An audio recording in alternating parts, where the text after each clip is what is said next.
در ذهن مردم و در روحیات مردم این باور رو میخوان تزریق بکنن। তেহরানের আকাশে রাত কালো হয়ে আছে, বাতাস ভারী, যেন এক অনিবার্য সংঘাতের পূর্বাভাস। রাষ্ট্রীয় টেলিভিশনের পর্দায় ইরানের প্রেসিডেন্ট দাঁড়িয়ে আছেন, চোখে আত্মবিশ্বাসের দীপ্তি, কণ্ঠে দৃঢ় সংকল্প।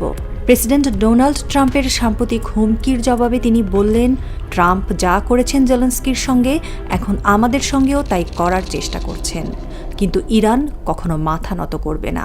আপনার যা করার করুন। এই বক্তব্য শুধু যুক্তরাষ্ট্রকে নয়, গোটা বিশ্বকে একটি সুস্পষ্ট বার্তা দিল। ইরান আলোচনার নামে কোনো ফাঁদে পা দেবে না, তারা পশ্চিমাদের শর্ত মেনে নেবে না, বরং নিজেদের শর্তেই লড়াই করবে।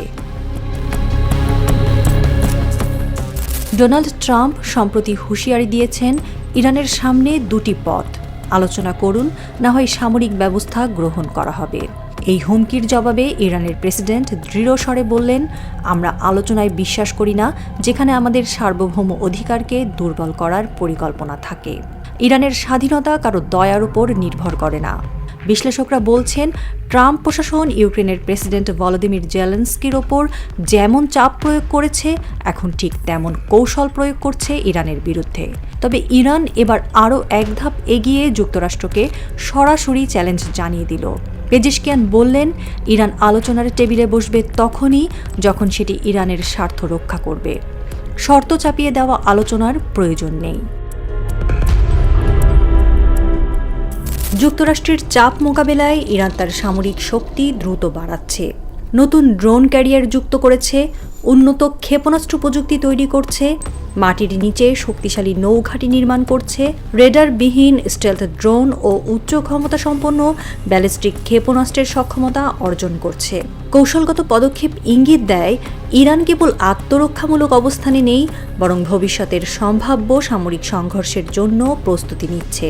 বিশ্লেষকদের মতে, ইরান এই কঠোর অবস্থান নিয়ে শুধু ট্রাম্প প্রশাসনকে নয়, পুরো পশ্চিমা বিশ্বকেই কৌশলগত বার্তা দিচ্ছে, আমরা যুদ্ধের জন্য প্রস্তুত, আমরা কারো দয়ায় বাঁচতে রাজি নই।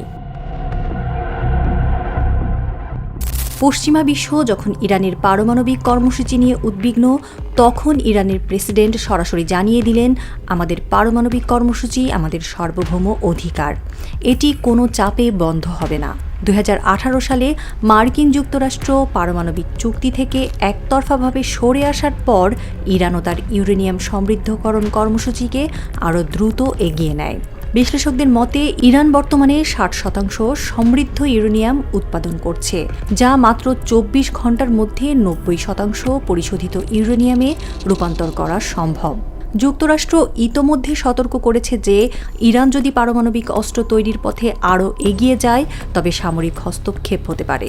ইসরায়েল সরাসরি বলেছে, ইরান পারমাণবিক অস্ত্র তৈরি করলে তারা প্রিভেন্টিভ স্ট্রাইক চালাবে। কিন্তু তেহরান যুক্তরাষ্ট্র ইসরায়েলের হুমকির পরোয়া করছে না।